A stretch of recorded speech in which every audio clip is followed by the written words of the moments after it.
All right, guys, welcome to the Bacon Bibles and Barbells Podcast. My name is Justin Johnson, and I am joined by Coach Bill again. And we are here to talk about all the things you don't know about caffeine and nicotine and wanted to know, and even probably some things you didn't want to know.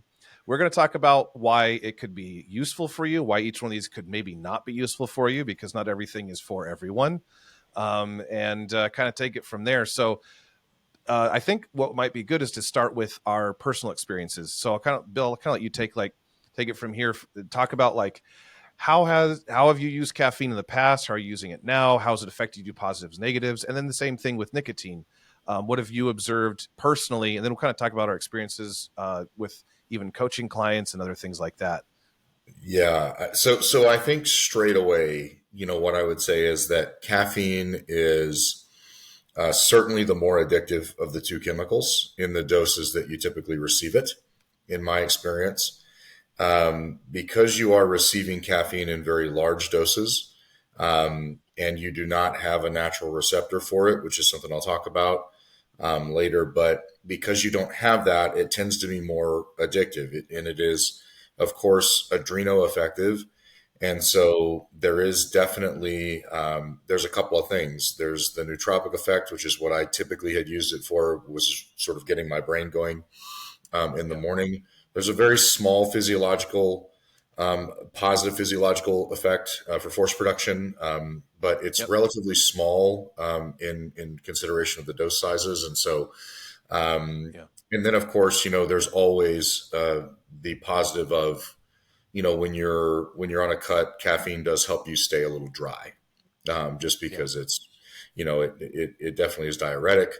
In that regard, and can help with bowel motility too. So it's not all negative in that regard. But which is relevant during a cut because you don't get to eat that many carbs, and carbs tend to promote gut motility. Yeah, that's true. And because you can't hyperload fat to get the gut going, which is going to be super unwise on a cut, it is important to have something like that. So for my experience, here's sort of personally what it's looked like. So I started with about 400 to 500 milligrams of caffeine a day through coffee, and cold brew coffee. And there's a reason I drink it. It's not as acidic and my esophagus doesn't close. And so it's a little easier on my stomach. But I started with that. And over the course of probably 6 months, without me sort of really realizing it, right, I began to sort of nurse more and more coffee throughout the day and in the mornings. And so I ended up at about a gram a day, which isn't suggested, but is technically safe. It's technically safe, as in it won't immediately kill you. But it is very, very hard on your heart and your metabolic systems. My experience with caffeine, of course, I have PVCs and PACs, so obviously they make those worse. More frequent heartbeats means more frequent PVCs and PACs. Not the end of the world, but if you feel them, it doesn't feel amazing. Can you explain that a little bit? Yeah. So basically, it's just an electrical signal that tells your heart that it should be beating. When it's not. I have a very low heart rate because A, I'm athletic, and B, I am extremely hypothyroid. That's managed, but still doesn't matter. And so my heart rate's down in the 40s typically when I'm resting. And so it's just a way for my body to go, hey, you need to stay alive. And it beats. And I happen to just feel it. Everybody has PVCs and PACs. They just happen throughout a day. Most people are never aware of it, but if you feel it, it feels like a big thump in your chest and it's not super comfortable. I feel like your heart kind of skips a beat, and then it'll like skip a beat, and then it almost feels like a makeup beat after. It'll go like stop and then go thud. Yeah, and what it's doing is it's pumping air because there's no blood, so it's pumping air instead, and you feel the air pressure, right? When you feel it. Most people don't, but if you feel it, it feels really weird. And so caffeine makes those dramatically worse. Now, not in the sense of it's not going to take you from benign to non-benign, but it will definitely increase the number and make you uncomfortable, and it could make you anxious. And caffeine is the opposite of anxiolytic, and so it's like I said, it's actually adreno-effective. And so there's a couple of things about that with my experience as well. Is when I was on a cut, I would get hungrier when I took in caffeine. There's an obvious reason for that. You metabolize faster. When Yeah. your heart is going faster, you metabolize everything in your body faster. Yeah. And so I would tend to get more hungry, even on the higher doses of caffeine. Initially, it has an appetite suppressing effect, but after about 30 days, that goes away.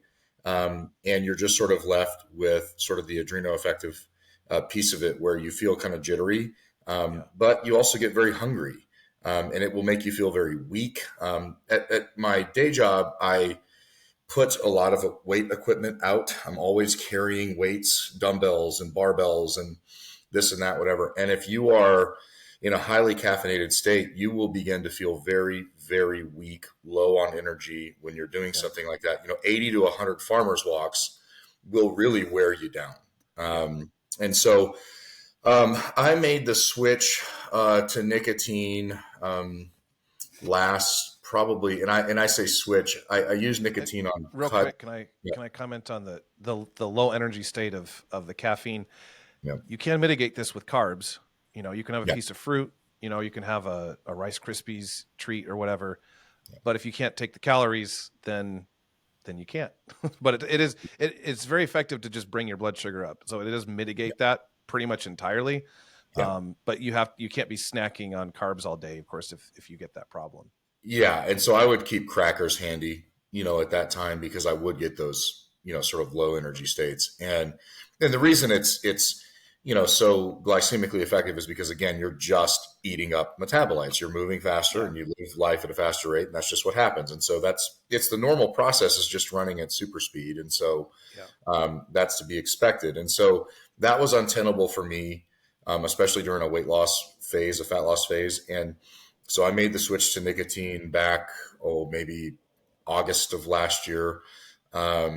Instead, and I do sort of similar to what you've talked about, Justin. I do a 3 in the morning and a 6 in the afternoon of just a nicotine pouch. I started off with gum, and the gum tastes terrible. I just can't deal with it, and so you get used to it. But the pouch is easier. Yeah, and far more cost effective. Pouches are far more cost effective than the gum. Oh, really? Because I thought the gum was cheaper. Yeah. So, well, if you're going retail, that's not true. If you ordered online, that's probably true, just because you can get some cheaper brands. But if you're going to like a Kroger pharmacy or you're going to like a Walmart pharmacy, it's going to be a lot more expensive to buy the gum. And so I guess the venue does matter. I know it's really cheap at Costco. The Kirkland brand is pretty cheap. But yeah, the off-brand Amazon stuff. That's where you really want to go if you want to get it cheap. The pouches are just so cost effective, and they're so convenient. Pouches are extremely convenient. The only thing I like about the gum really is that it kind of cleans your mouth. Yeah, true. That's about the only thing I can say that I don't prefer it as a delivery system, though. Sure. And I will say patches are available too. I don't love them because a lot of people are very sensitive to chemicals on their skin, and nicotine is a chemical that burns your skin a little bit. It's not just that. What about the adhesives? Like you're absorbing whatever's in that. I just don't like the idea. Yeah. And especially for folks that have sensitive skin, and a lot of folks do because they don't get a lot of sun exposure and things like that, they're going to have issues with the patches, itchy spots and stuff that's really uncomfortable. And that's not going to be really sustainable. The other thing is you can forget about a patch a little easier and go a little too long. And you might not feel amazing after a while. And so, and you can get a skin irritation too. If you leave that adhesive on, you get a red spot absolutely. And then mix that with a soap and you may have a real rough reaction. I've seen that before. And so I actually have one client that gets hives from the patches, and it's just not a thing that works well. But it is available. Obviously, do not recommend smoking at all. That do not inhale smoke into your lungs on a regular basis. Just please don't do that. And commercially available tobacco products are also not recommended. They are trash. They are horrible in most cases, right? Stuff you buy from the store is really bad. Really bad. The only acceptable thing I would say is like a pipe, works. Right. But most of the time you're not getting that much off a pipe. You tend to get more off a pipe than a cigar, but it really depends on the blend. And to me, a pipe is more something you do for relaxation, not for the utilitarian use of delivering nicotine. And so like of all the delivery methods that we have available, like if we still made snuff for like, you know, your nose, like that could even make sense. Because as far as I know, that's pretty innocuous. Yeah. But the delivery methods we have that seem to be the best, there's going to be pouches and gum. Sure. And so what I would say is the advantages I saw of the nicotine and over the caffeine, right? And the reason that the switch made sense for me was that the hunger suppressing effects don't stop. And it's not a hunger suppression like caffeine is, where it makes you feel sick. Caffeine physiologically makes you not want to eat because you're nervous, you're jittery, you're sick to your stomach. Nicotine is different. It's more like being able to just say no to food because you're really chill. And the reason for that is because even though it's a similar alkaloid to caffeine, you have nicotinic receptors in your body that are meant to create some hormone signals based on what you absorb. And so you do actually have a natural pathway for nicotine in your body for metabolism of nicotine. And so it actually, the effects are far greater, in my opinion, and more mild. You don't notice them as much. And so it is a stimulant. And so it's weird because caffeine is a stimulant, but it is an adrenoaffective stimulant only, versus nicotine, which is also nootropic and is anxiolytic, which is a different kind of stimulant. And so, you can think of the difference being between something like, if you were to say like somebody is using pure cocaine, right? Or something like that. It's a really strong stimulant, and that's what it does. Or if somebody is using a more metered dose of something like a Vyvanse or something like that, or an Adderall, they're going to find that their attention span's a little better. It's got that heavier nootropic effect.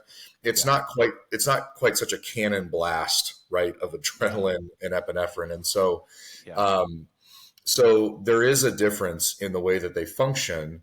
And nicotine's hunger suppressing effects just come from the ability to eliminate impulse, right? Which is the anxiolytic part. A lot of people don't understand that their eating impulses are related to, anxiety related impulses. And so they eat and do things like that, not necessarily because they have a bad relationship with food, but they have a bad relationship with food because there are other things going on with anxiety levels and adrenal fatigue and things like that. And if so you have a habitual means of coping with that anxiety through food, because there's other ways that people cope with it. It's not just food, but like as Americans, we're often programmed as children to cope with anxiety with food. Well, and let me be clear too, that I 100% am in the camp of using nicotine to also help you reduce other compulsions for coping as well. Things like porn use, things like alcohol use, things, all those things actually can be and have scientifically been shown to be mitigated by the use of nicotine. And so it's an interesting science, but the point is it puts you in an anxiolytic effective state, right? Yeah. Where you can just say, well, I don't really need to do that right now because I'm kind of focused on the stuff that I'm doing and I feel pretty good. You feel really level. If you're a little too sensitive to it, you may fall asleep eventually, which is sort of can be a little tough. But that can also help as well. I don't recommend it for bedtime, of course, but and the reason for that is because it also shares the negative side effects of caffeine. You've got a rise in heart rate. You've got a rise in blood pressure. Not to say negative, but you know what I mean. They can be negative.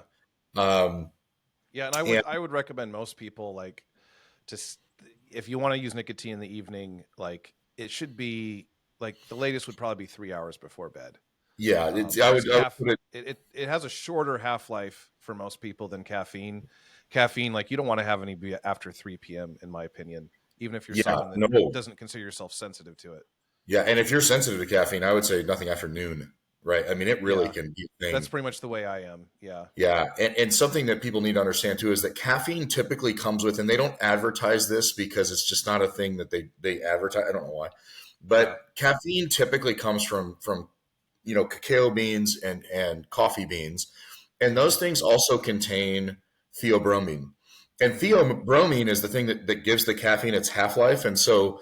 and it can extend it a lot. Oh, it extends it a lot. That's why what Celsius does, right? Isn't that that's Celsius drink? Yeah. Right. That's why putting ginkgo biloba, which also has theobromine, into a drink, they're like, oh, it's so good for you. It's non-stimulant, right? But it increases the effects of the stimulants Yeah. along the way. Yeah. And so theobromine is the thing that really causes the issues. It reduces sleep quality and stuff like that. It's not the caffeine itself, Yeah. because caffeine's rather fast acting by itself. Yeah. And so it's the theobromine that makes that so, the duration so effective and so long. And so that's a thing that if you're sensitive to it, you want to avoid. Now, nicotine, I would put it, yeah, like you said, on the same level with carbohydrate intake, right? 3 hours before bed, and you're going to get sort of the maximum effect of relaxation and things like that. The other thing to look out for with nicotine and caffeine is, of course, body heat. You do not want to take caffeine and nicotine before you go on a sauna. Really bad idea. You will overheat. Don't take it before you run. You will overheat. I really don't recommend that. The one advantage that caffeine held for me over the nicotine was that I could perform better. And the reason I say that is just because I could perform longer. It wasn't, and there was some explosiveness there that I didn't possess without it. And so, to be fair, there is some level of physiological effect from that. It's fairly minor. It's in the realm of 1 to 2 additional explosive reps, if that makes sense. And so that can be really valuable when you're approaching failure on something, or when you're really trying to move a lot of tonnage. Those 1 or 2 reps can make a real big difference. However, relying on it becomes unsustainable because that sort of starts to go away over time. That effect reduces down to almost zero, and then you just sort of need it to function as a normal human being. So it is a diminishing return if you use it habitually, right? Yeah, if you use it all the time, you basically that becomes your baseline. You need it all the time, which is a problem. And so the other thing is this: nicotine is a toxic chemical, right? Caffeine actually is too, if it's consumed in a certain way. For example, you would not want to just like mix powdered, anhydrous caffeine and water and drink it a bunch, because boy, if you drank it that much, you'd probably die. Your liver would kill you, and your kidneys too. And so, people don't understand this, but caffeine is metered in very, very, very small amounts to get the doses that we get. And you don't need a whole bunch of caffeine, anhydrously especially, to get the effects and to get the dosages that we normally have. And so 200 milligrams of caffeine, for example, is not 200 milligrams of anhydrous powdered caffeine. What it is it's 200 milligrams of the suspension, which is the mix, right? And so when we think of any medicine, right, we're weighing it as it's suspended. And so it's not like, if you take a caffeine pill of the same weight, it's going to be the same effect. You would really have problems if you just ate 200 milligrams of powdered anhydrous caffeine. You'd have a real problem. So that there's also that, but the nicotine, the nicotine actually made me weaker during workouts. It will make you weaker. It's anxiolytic. It relaxes your nerves. It does not allow for neural recruitment. It purposely interferes with neural recruitment. That's part of its job.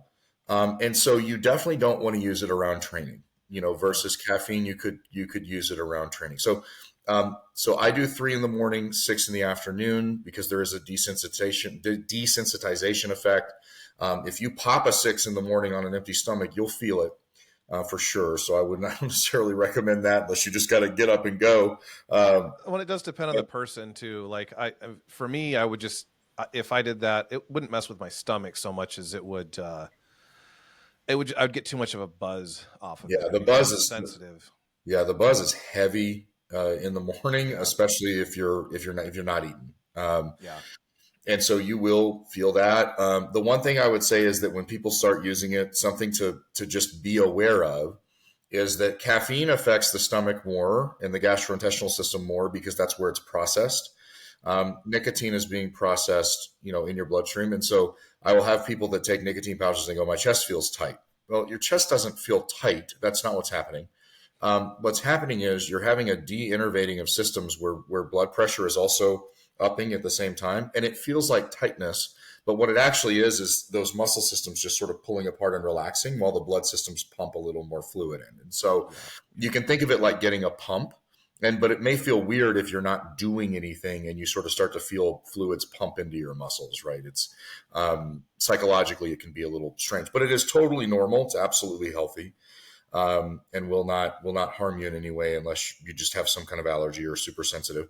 Folks with blood pressure issues that are uncontrolled definitely don't use nicotine. Definitely don't use caffeine, um, for sure. But that's my overall experience. I will say my blood pressure is actually far better on nicotine than it is on caffeine because I don't eat as much. I just don't consume as much food during the day. Yeah. Um, and nicotine does have, an excellent added effect of not letting you get dehydrated the same way that caffeine does. And so I stay hydrated and I'm not eating as much throughout the day. I'm having bigger, more meaningful meals. And so I just tend to feel better. Blood pressure's much better. Fasting blood glucose is better in the morning. At the time of dose, your blood glucose and insulin sensitivity will take a little bit of a hit, but that's normal and that's okay. Again, because of, yeah, with nicotine, because of the anxiolytic effect, that's normal. You're just relaxing and that's fine. Unless you're habitually using all day long, you will never notice anything negative from that unless you already have a really serious blood sugar problem or insulin problem. So, that's been my experience. Yeah. Yeah. So for me, fairly similar. I stopped using caffeine when I was like, man, I was probably 24 years old or something, maybe 25. Started when I was like 18 or so. Mhm. Just coffee, black coffee.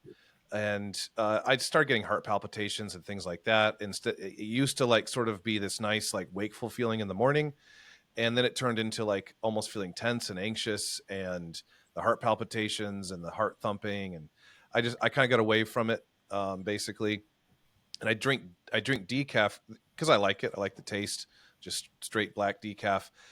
Um, and there are some actual health benefits from coffee Mhm. outside of caffeine use, because there's hundreds of compounds in coffee, and a lot of them actually seem to be beneficial for the liver and possibly the kidneys. And so I'll have usually 1 cup a day of Yeah. decaf, mostly because I enjoy it. Though I wouldn't like Yeah. go far on my way for it to get it for health reasons necessarily, but they are there and they exist. And I found it to be often fairly problematic for some people that are struggling with, especially once you get past a certain age. It seems like once you're past 30 for a lot of people, that's when you start dealing with the heart palpitations. A lot of people just sort of deal with it. Mhm. Um, Seems to be mitigated somewhat by carbs for whatever reason. I can't explain that, but I have noticed that, especially people have like creamer that's got sugar in it. It actually seems to mitigate that. I suspect it's the adrenaline effect with elevated blood sugar, making it so that like the electrical firing is a little bit better. Yeah. Not sure. I can't prove it, but that's my suspicion. The big thing, the big negative scientifically, we know that caffeine has it's a negative though during the first 2 hours of waking, is that it tends to lead to drowsiness in the afternoon. Mhm. And That's right. this is just because your body is clearing melatonin and other basically sleep hormones from the nighttime, and caffeine delays the clearance of those hormones. And so when the caffeine reduces, you tend to have that crash in the afternoon because all these sleep hormones are still present. They just haven't been able to bind to receptors or be cleared. And Yeah. now afternoon hits, caffeine's gone, and you need a second hit to carry through the day. And of course, you crash at night again, at some point, maybe right before dinner. Yeah. And so it can lead to somewhat of a vicious cycle. So if you are using caffeine, whatever time you use it, I recommend at least being awake for 2 hours before you use it, and using it, probably no later than like 2 p.m., maybe even 3 p.m. would be the latest if you're staying up late. But for a lot of people though, noon is probably actually better. The Yeah. quality of your sleep will probably reduce if you use it afternoon, for most people. And I do agree with you that the doses are often too high as far as what people are Very high. taking in. Especially people are drinking multiple cups per day. Like a lot of people are having like 2 or 3 cups in the morning at work. Um, you're really just sort of stretching yourself out. And if you need that kind of stimulation to do your job, then there are probably other lifestyle considerations that you should be Right. considering changing, including just getting more sleep or and diet. Usually it's what it comes down to, because that's kind of a coping mechanism for what probably should should be a lifestyle intervention. Yeah. And so for that reason, I don't really use caffeine. I use it every once in a while if I'm struggling, and I know or I know I'm going to struggle in the afternoon. I'll have it preemptively. I'll have a half calf at like 11 to noon, maybe just a little afternoon. It'll be so it's going to be like 50 milligrams of coffee or so, or caffeine suspended in coffee, right? So not a very large dose, and it'll take the edge off. That's about the only way I use it. Yeah, I will say in that regard, it is also good if you're in a place where you got bad sleep and you must take a nap Yeah. during the day, preempt that nap with about 50 milligrams of caffeine. When you wake up, then you'll feel more alert. You won't have that sleep inertia that you normally get. So that's a good way to Yeah. use it. Yeah, that is if you can nap on caffeine. I can't. I can't really nap anyway, unless I'm just like completely exhausted. I don't nap well, but like not everybody can nap on caffeine, but some people True. can, and some people actually get really good, like really deep, extra deep sleep while they're napping. Mhm. If they have caffeine, a small amount. We're not talking a big amount. We're not talking pounding, it's a few espressos or anything like that. We're talking like 50 milligrams, maybe even down to 25 milligrams. So it's going to be like a quarter cup of coffee, half a cup of coffee. Yeah. And then as far as nicotine goes, I mean, I've smoked cigars and pipes for pretty much my whole adult life, but never for the purpose of nicotine delivery per se, just for relaxation. And it's actually, by the way, we should talk about recovery modalities in the future, because it is a good way to get parasympathetic. It is. It's not because of the nicotine, but we'll get into that another time. I mean, it contributes, but that's not the main effect. So I've been using nicotine off and on. I started last year sometime, and I knew it was fairly innocuous. It's not like I avoided it; it just didn't really have a place in my life, and wasn't experimenting with it. But after reading about the appetite suppression and some of the other effects, the nootropic type of effects, I began experimenting with it using gum. I never actually tried a pouch until I think January of this year, or no, October last year. Actually, someone gave me a friend gave me a pouch, and I was like, okay, and it was dosed I think it was like a 12 milligram pouch. So I left that in for like 1 minute and then spit it out before I started like swimming. Um, but it was nice. I was like, oh, this is pretty cool. So I should try this. So I've been experimenting off and on since that time. And now I use them fairly regularly. What I would say a few key differences are, if you have it in the morning, it's innocuous as far as it's not going to make you more tired later. You don't have a come down. I've never experienced a come down from nicotine, because you don't get that head like stimulation, like bring you up to the next level sort of effect. It doesn't bring you up. It just sort of levels you out. It can help you feel a little more focused in a certain sense. And again, this is with the correct doses. We'll talk about some of the, if you take too much, you do get this sort of like head buzz. It's almost like alcohol or something like that, where you get this like buzz in your head. It does feel like a buzz physically, and you do kind of feel a little bit stupid. Not like, not like you're going to do something crazy. And it doesn't remove inhibition, so it doesn't have those sort of like dangers associated with it. But you'll get sort of a buzz. It can be distracting, and it's not something you want when you're working or something like that. So usually we're talking about sticking with the lower doses unless you're someone that's very tolerant. But it can be a good way to help you get going in the morning, and that kind of thing. That's how I use it. I'll usually have it in the morning, like morning and afternoon. And maybe like I might have like 2 in the afternoon, depending on what I'm doing. Similar to you, I've noticed that it's no good to have before working out. It is it just makes you feel weak. You just feel super weak, and because one of the effect that it has that's useful for certain types of work is makes it easy to be focused, makes it easier to just be like in the zone and less distracted and that kind of thing. But it does inhibit excitability, which sometimes you kind of need to be able to sort of like stimulate yourself to get that last rep in and that sort of thing. So it makes physical high effort a little bit more challenging. And so for that reason, I don't use it near a workout. I don't recommend most people probably do. I've also noticed, I don't know if you've noticed this, Bill, but like, it seems to me that reduces my cardiovascular efficiency or Oh, something because listen. So the yeah, increase, it's the increase in blood pressure, and it's yeah, because the blood pressure, instead of being increased through blood volume, which is what we're used to with salt and water and yeah, carbs, which actually makes you perform better in that way. It's because of vasoconstriction. And so vasoconstriction, if you're, for example, I never take it before jujitsu because in my first roll, I am gasping for breath yeah, if I take it in my first roll. And it's just because you're so vasoconstricted, you just can't get the blood through. And so the oxygen's just not there. Um, and so that's right. And I experienced that. That's like I said, I keep it away from any training just because cardiovascularly, it makes me feel like I've run a mile when I'm only 5 minutes in, you know. yeah, yeah. Yeah, so I've noticed that even if I'm taking a brisk walk or something, like I'll be a little bit out of breath, like I got to breathe a little deeper. So it is like it's not something I would use during cardio. I suppose that you could experiment with doing it during cardio for the purpose of making you more efficient when you're off. Because I guess if you can do it while you're on nicotine, then doing it off nicotine might be helpful. So it is a thought experiment there that one could explore, like kind of like the altitude masks, you know, where you're Sure. basically inhibiting oxygen delivery. It's just a different way of doing so. So it could have merit there, but I think for most of us, it's just not really worth trying, considering, or even doing. Um, so I usually find it useful for work. You know, that's really what it comes down to. Or if you're, driving the car and you get a long car ride, it's an easy way to just sort of settle in, sort of feel kind of nice and relaxed, but not necessarily sleepy, just like kind of in the zone and ready to go. That's where I found it to be most useful. Focused work, reading, Yeah. that sort of thing, where you want to make sure that you stay dialed in. Um, and uh, and one danger that a lot of people bring up, and it's funny to me that like nicotine, they have the like, I'll hold it up here for the camera. They have this warning that's here that says it's an addictive chemical, because it is. I'm not saying it's not. Um, but so is caffeine.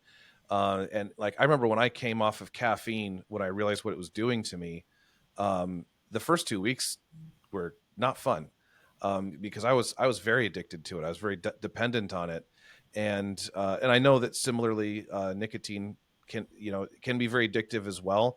I think that most people that struggle with this are people that started when they were teenagers, because I've seen a lot of adults use it off and on during their adulthood, and not really have problems using it on and off. And if you're concerned about this, the best thing to do is just not dose it around the clock. Right. Like, and take one day off a week. That's what I do. I skip one day a week. It'll be a random day depending on how things are going. And I'll just be like, yeah, I'm not going to have any today. And doing it that way, I'll have up to 4 pouches in a day is pretty much the most. And I have never had, one of those off days go poorly where I'm just like, oh man, I wish I could just have some nicotine right now. Like, the thought never really enters my mind, apart from like, Right. like it's kind of integrated into some of my daily habits. And so I might have the thought of like, oh, I'm not going to have it today. Never mind. Instead of like reaching for, I'll be like, oh wait, it's not today. Today's the day I'm taking a break. Right. And then that's about it. I don't get the benefits from it that day, but I'm not like jonesing for it. I'm not like missing it in particular. I don't have any problems there, any issues. Um, and so like, I would just say like, be somewhat moderate. Don't dose it round the clock. Don't and take break days. And the other thing is, like, if you're using it around the clock, you're going to have escalating doses. Like the milligrams are going to have to go up and up and up and up, and that's usually just a sign that we're more abusing something than using it for our own good. Right. And so I just urge everyone, just be cautious with this. The appetite suppression effect is very real, though. I've read, scientifically, that on paper caffeine seems to have appetite suppression capability. That has never been my experience with caffeine, and I think that's the case for a lot of other people. Because I've talked to numerous other people that have similar experience, where it's like, yeah, maybe it's there for some people, but for most, because of the adrenal effect, you do, like, when it first hits, you're fine, Yeah. but after the adrenaline starts wearing off and your blood sugar is now depleted, because what adrenaline does is also cause a release of oh my gosh, insulin. There we go. Release of insulin, because you're getting that hit of stored fructose in the liver and everything else. Like, at the end of that, you're somewhat depleted, so your blood sugar is typically going to be lower. You're going to feel like compensating for that with caffeine. Nicotine doesn't so much operate that way. I have had a couple times that I've had it and it made me hungry.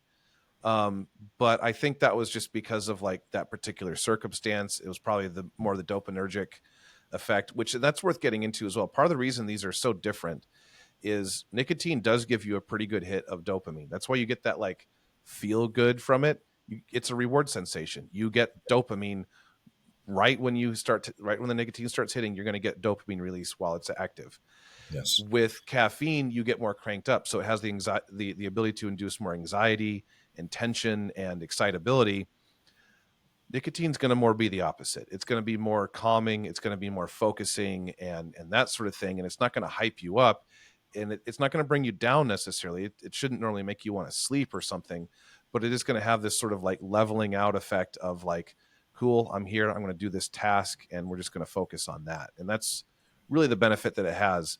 Agreed. Again, on top of helping with, not snacking. Like if you're struggling with afternoon snacking, a great way to deal with this is like probably a couple hours after lunch, have a nicotine pouch. It'll probably help you make it to dinner a lot easier if you're, tempted to snack, or at least keep you onto like only having your afternoon snack, which is, for a lot of us going to be like a protein shake and a piece of fruit.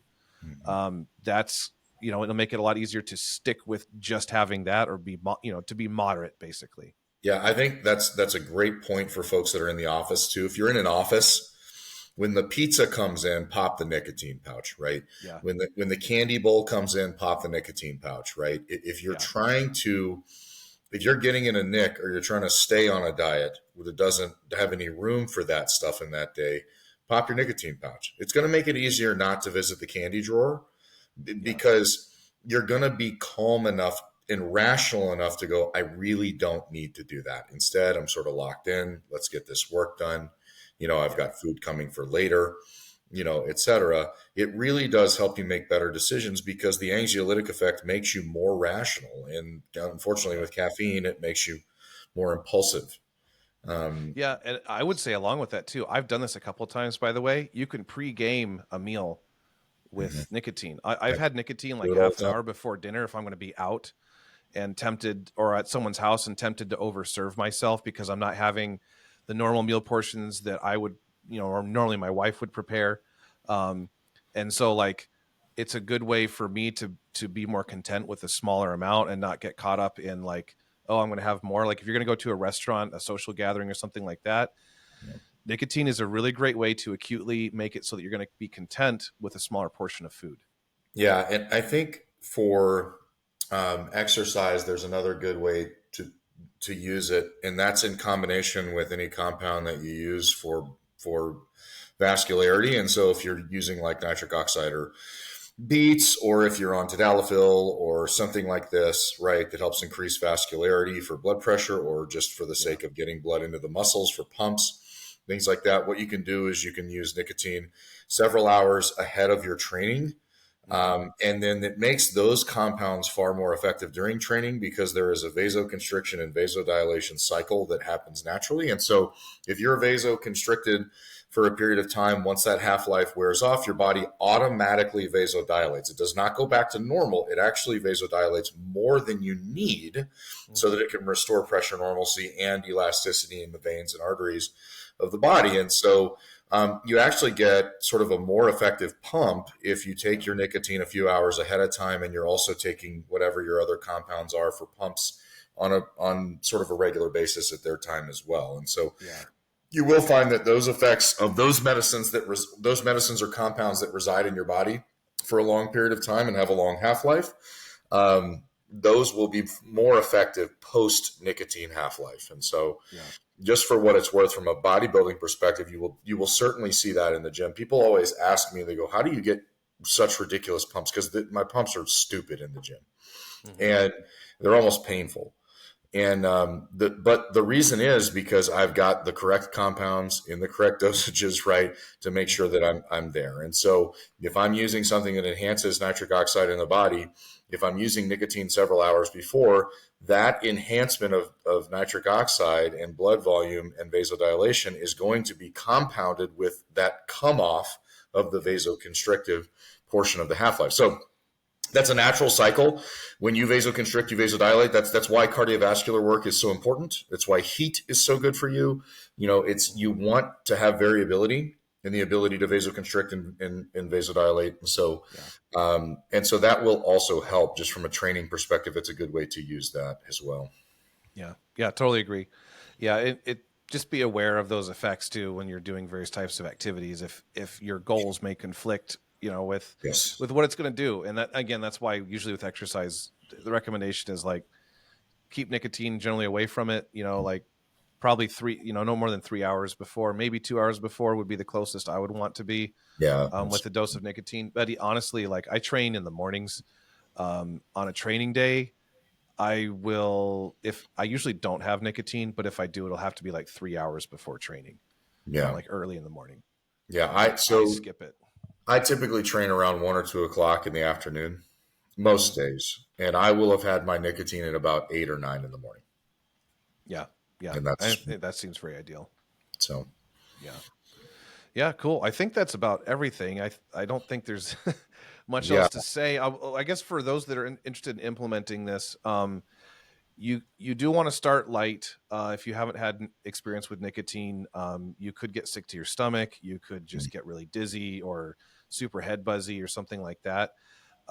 You can get 1.8 milligram pouches, usually online. Gas stations don't typically Yeah. have them. My actually recommendation is to start with gum because it's really easy to control the release.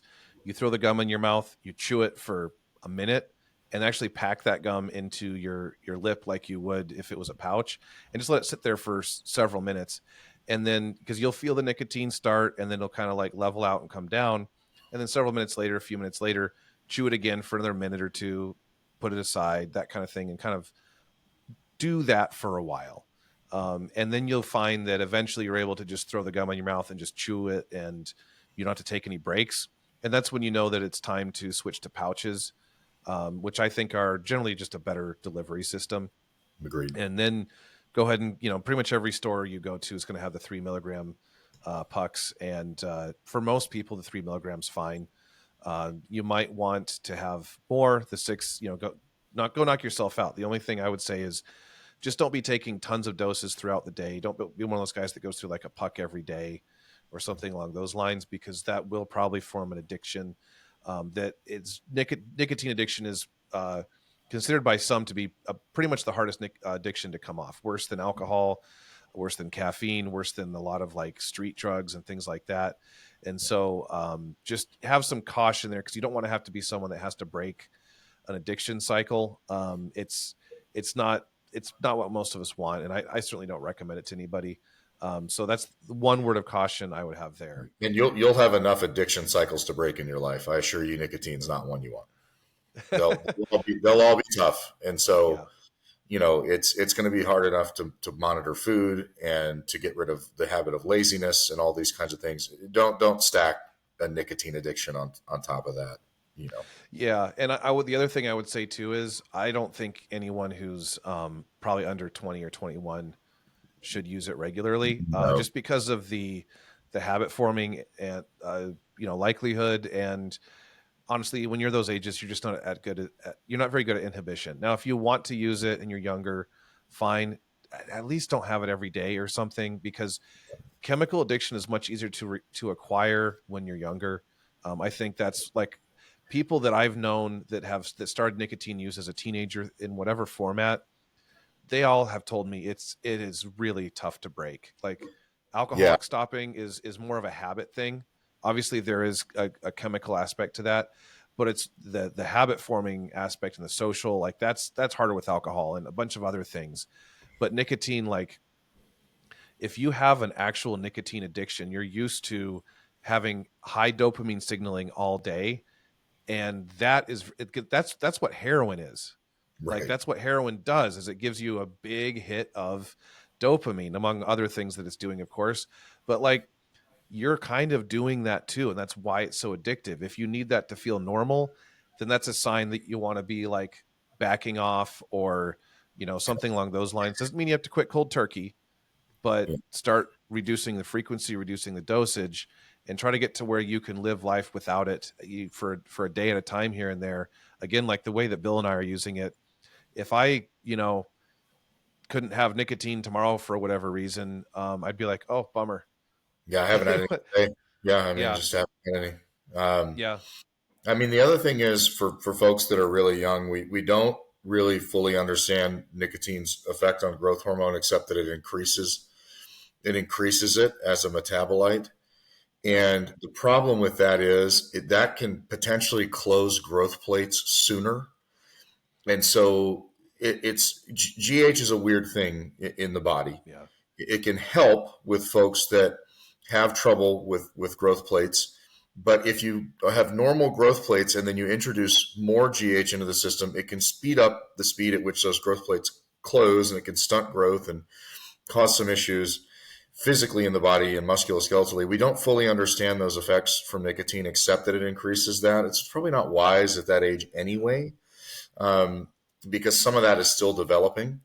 And so, I would just say, really, especially in your youth, any compounds you're using, you should be very, very cognizant of the effect they have on a growing body until you're about 21, 22, maybe even 25 in some cases. Yeah, I totally agree. With with pretty much anything, it's just even caffeine with teenagers. I'm just like, like kids that go to school and have a Monster or something like that. I'm not a fan of any of that stuff. But this takes me to, I think, what's my final question though. Two questions, Bill. If you could have only nicotine or caffeine for the rest of your life, one or the other, what would you choose? Nicotine every day of the week. Right. Yeah. Same for me. I would say nicotine. If I was like told you can never have caffeine again in your life, okay, That I would never can have nicotine in my life. I'd be like, well, that's a bummer. I don't like that. yeah, it would. It would bum me out for sure.